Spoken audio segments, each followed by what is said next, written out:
Salam alaikum. That's not a language I master, though.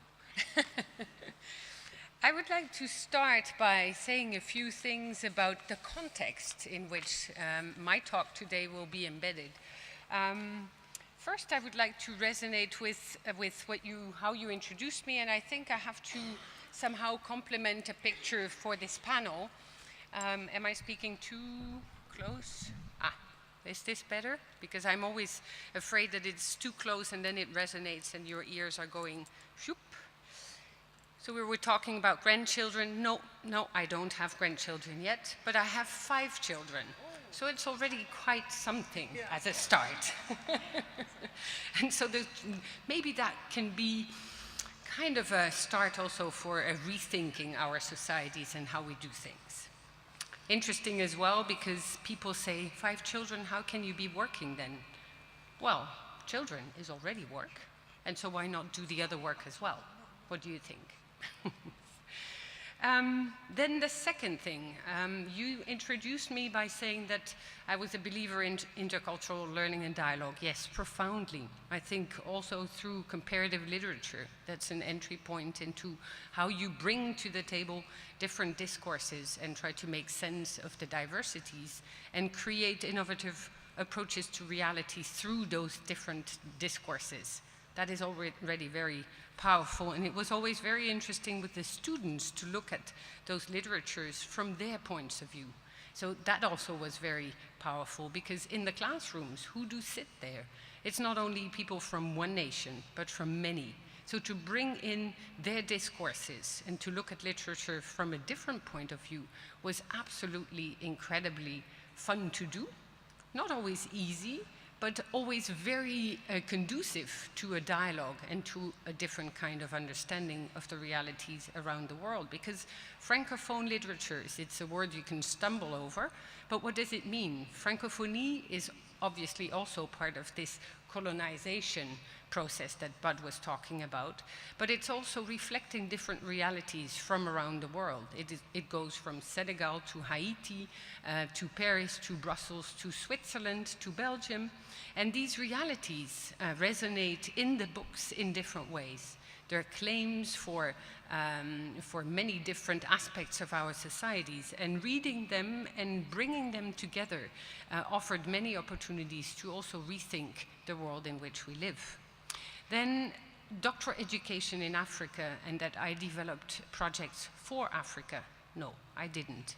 I developed projects with Africa and with Africans and from within. And that was totally different, because I did not get into the universities telling them what to do. No, I was there to learn from the universities how doctoral education can actually be developed in different ways around the world and co-created in order for it to offer better opportunities for the universities to develop something that was much more conducive to do exactly what Bud was talking about, i.e. this recognition. And let me take your list, because there are multiple ways of knowing, definitely. And that is what makes it so much more interesting. My way of knowing is only one way. And it's certainly not the one that I would wish to impose on anyone. On the contrary, it's to learn how others know and how others approach issues that is so important. We use multiple social and aesthetic research methods, and that was through this project beautiful to see. From Kenya to Nigeria, from Nigeria to Cameroon, from Cameroon to Benin, from Benin to Senegal, and then back to Rwanda. You had this colonial linguistic divide between more Anglophone countries and more Francophone ones or Lusophone ones, and then the vernaculars locally, which made for the project to be truly innovative in its outcomes and even in the process. So we would work together, and we would even bring together these different dynamics that even go still along these post-colonial lines, where it appears that the Anglophone and the Francophone worlds don't talk to each other, which is a pity. It's often it's often linked also not only to the linguist divides, but it's sometimes a matter of financial means. How do you translate? Because obviously it is difficult when one part of the world speaks that world that I was working with, one language, and the other part was using another one. So translation is very important, and we know as well that translation is also a bit of we say in Italian, that translation is also kind of trahison in French, is a way of not being totally true to the language of the other, but it's a good start to actually communicate with each other. So building these divides across the continent was very powerful, and it led to new kinds of cooperation between Benin and Nigeria, Ghana, Ghana to Senegal, because people didn't have this opportunity. It's not me that made any change, but the project itself was, they identified who they wished to work with, who they didn't know, or who they knew, and it's bringing to the table these different knowing systems that made the very big difference. So I didn't develop anything for them, they developed it and I learned, which was very powerful. Then also what you said, Bud, resonates with me very strongly when together, and I'll come back to that, but under the leadership of Zul, we developed a project where we wanted to look at how to better connect different knowledge systems, indigenous knowledge systems, and the other, what you would call colonial knowledge systems, when we met in Peru. We met at the University of Science in Iquitos in the Amazon region in Peru, and we invited to the table many different people from around the world, and obviously focused quite and zoomed in quite a bit on the indigenous knowledges in the region. And we made a beautiful mistake. That was a mistake that you can learn a lot from, that we had this stage, that we organized this conference like we do here. You have a stage, you have people seating, you're sitting there. And so these young people, because we also wanted to have the voice of the young students, those coming to the university, and having a different approach to their ancestral knowledge and their inner self, and the conference room, they didn't feel at ease at all. In this setting. They couldn't speak. Do you remember? It was very difficult for them because it did not connect with the way in which they would share their knowledge. And yet we say, and these maps are absolutely incredible, when it tries to pretend that the knowledge production in the southern hemisphere of our globe is so small compared to what is produced in the north. Their knowledge system was so absolutely rich, and it didn't come to the table because we didn't have the right table. We didn't need a table. We needed another way of actually communicating. And so that was absolutely fascinating, because we had to rethink the way in which we organized the conference, because otherwise the dialogue would still not have taken place. The young man whom I met a first time and had to convince to come to the table and speak to us, then accepted. And the new way in which we could have a dialogue was already more of an appeal to him. So he traveled all the way back to his family and came to the conference with his traditional gown, and then accepted to speak to us in a different way. There was translation there as well, because he wanted to speak in his language, because it is also easier to sometimes convey your messages. Even for me, for that matter, speaking English is it's not my language, and sometimes I feel less at ease. You saw that I was looking for some words earlier, and for him it was exactly the same. How do you translate your thinking and your knowledge into a language that is not entirely yours, but which is something that you learned into the university, and which is a start to a dialogue, yes, but then requires also to go back to the origin in order to make sure that what is the true science and knowledge that's behind it is conveyed in the way that makes sense to everyone. So this was just a little other example to complement, because you had beautiful examples, but these are things that we see all the time. How do you connect the knowledge systems? How do you make sense of it in respect also of the different dynamics that are out there around the world, because that's what makes our world so beautiful. The knowledge systems are different. We can connect, but we need to find better ways, definitely, into the future to do that. So my whole discourse is also very much influenced by Professor Zulkifli Abdulrazak, with whom I've worked for so many years. Not only as colleagues and friends over time, but he was also the president of the International Association of Universities. I don't know how many of you know what the International Association of Universities is, but it is a non-governmental organization that was called into life in 1948 in the wake of the Bretton Woods organizations, and it was created and called into life to provide for an independent voice of higher education for higher education institutions around the world. It was created by UNESCO delegations, and it was confirmed in 1950 when the Constitution was signed. The text of the Constitution is really reaffirming the values upon which we wish to build higher education institutions around the world in respect of this diversity. And it is to build new partnerships, or continuously new partnerships, to foster peace in the minds of people. You cannot foster peace in any mind of any people if it's not done on the terms of any mind and any people. So we need to connect these minds in different ways. And that's what IU has tried to do over time. That's why Professor Zulkifli Abdulrazak believed in the principles we upheld, and that's when he led the association for 4 years into the future by always putting on the table this strong call for a better understanding of all these diversities. He was also the pole holder, the flag holder for higher education and research for sustainable development. And it links to that principle of Sejahtera, do I say that correctly?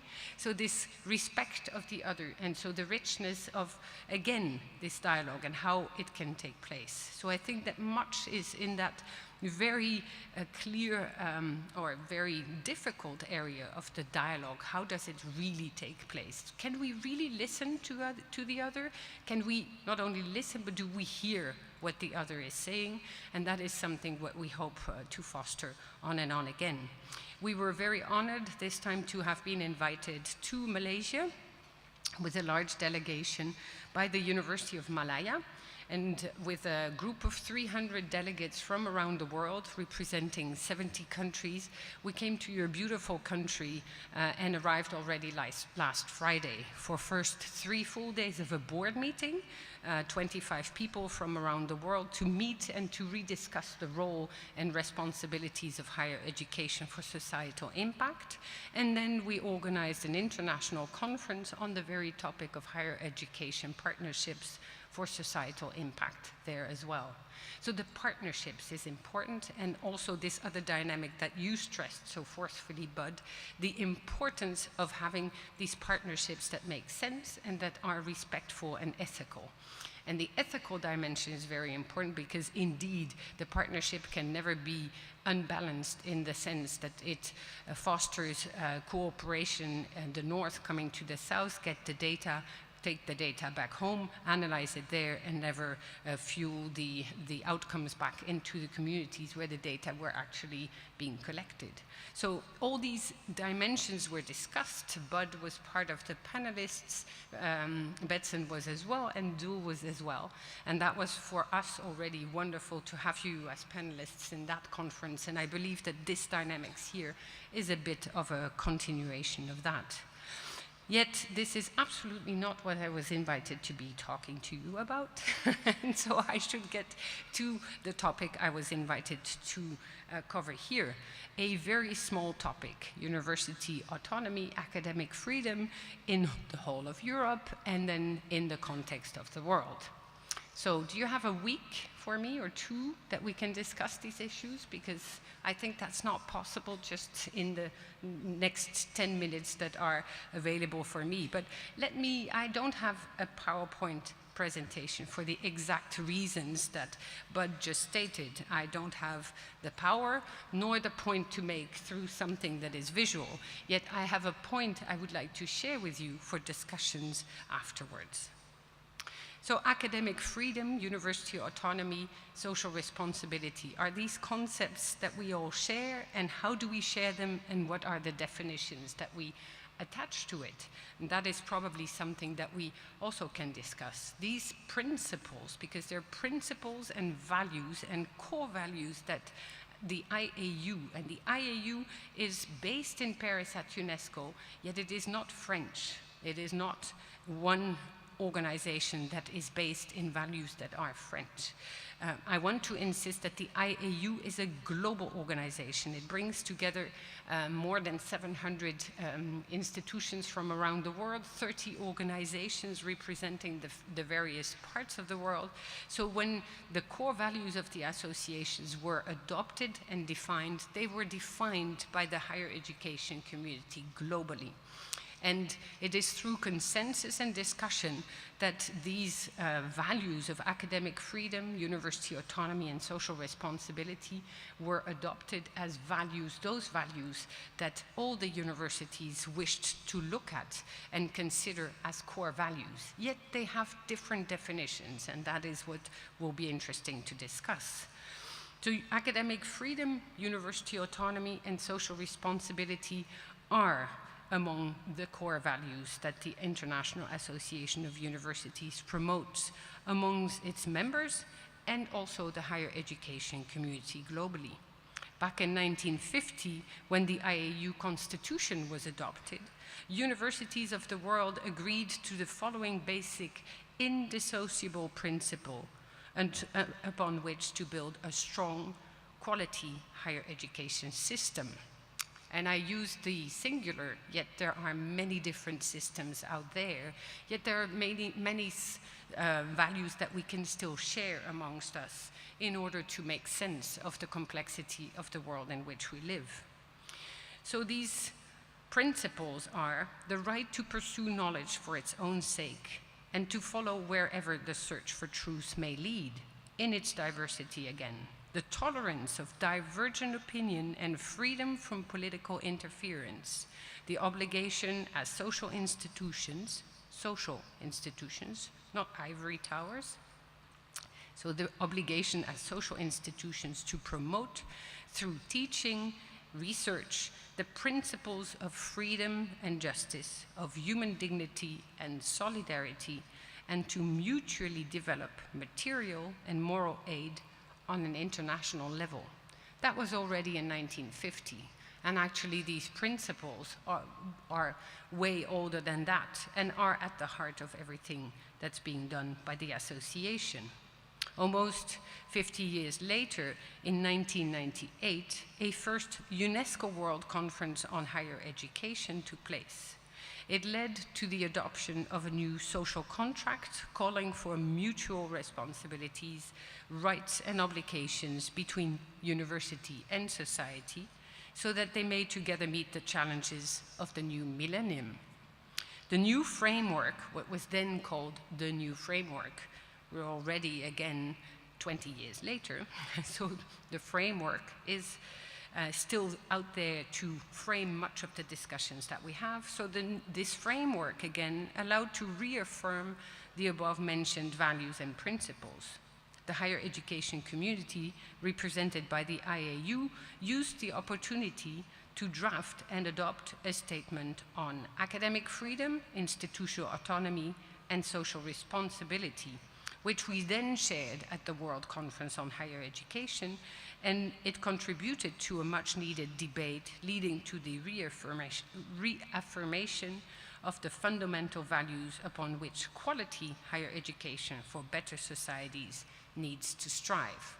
Many different and difficult words in there, because what does it mean, quality education? We've been debating that over the last 3 years, and maybe that is something here as well for all of you to think about. How do you define it? What kind of a society do you want? And if you know what kind of a society you want, it's also easier to define the kind of education that you want to develop at all the levels. But yet, it's these fundamental values could be at the heart of all that, and it could certainly help strengthen a higher education, and that would be meaningful for the different realities we have and the different societies, and then would help feed into this dialogue of what quality actually is. This year, IAU celebrates the 20th anniversary of the adoption of this policy statement that you can find on the website. Otherwise, you write to me, I can send, and we can always discuss about it, deconstruct and reconstruct in order for a rethinking of the text. So the above still stands, even if it could be revisited and enhanced with you, in a world calling for increased understanding about how higher education today contributes or should contribute to help address the grand challenges that we face. We finally come to the realization that we are one planet. Took us a bit of time, no? And together we decided to adopt and to first draft and discuss and adopt an agenda. And this agenda is called Agenda 2030, Transforming Our World. And that agenda comes with 17 Sustainable Development Goals. And I suppose you know them all by heart and all the targets that are behind it.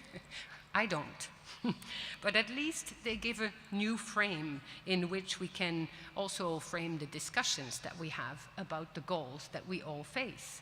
And we don't face them from the north to the south or the south to the north. You remember the Millennium Development Goals. They were all imposing all kinds of things on the global south. Agenda 2030 is different, and the 17 development goals are different, and they are being adopted by many, many different governments around the world, because they state that it's not the goal that is to be addressed in one part of the world. No, we're all in the same boat. We're all on the same planet, and we only have one planet that we have to cherish and care for and care about through addressing these goals. And education in general is key, and higher education is definitely that other part of the puzzle that is essential to address the goals in a creative, innovative way. The global agenda calls for the generation of new knowledge through transdisciplinary and international, ethical, transformative, and collaborative work. No challenge pertains to one part of the world, one region, or one country. On the contrary, the different grand challenges are interlinked more than ever and call for increased concerted efforts. Higher education institutions, higher education systems are key actors in the agenda, and they increasingly agree to work across boundaries and frontiers, whether disciplinary, political, economic, environmental, and certainly also cultural. To this end, the academic freedom and university autonomy are crucial. They're not a privilege of academics or teachers or professors or researchers or students on the one hand, but they are also essential social preconditions that allow those in academia to engage freely in debates that will allow to think through thorny issues, difficult words for me as a francophone, but to think through thorny issues that go to the heart of what a nation wants of its universities. What do we want from our universities? What kind of an education will be conducive to addressing these goals in a proper way in order for the universities to service the societies? The contemporary political, economic, and ideological contexts, and I insist on the plural S, too often counter these dynamics. We're in opposition, we're in categories, we cut off, we categorize, we silo. Instead of opening up, freeing speech, connecting worlds, we too often witness isolationism and populism, much of that in the northern part, Europe, North America. I won't name names, but you can imagine who I think about. The authoritarian turn in higher education, because that is what is happening as well, impacts on higher education systems which they challenge and pressure.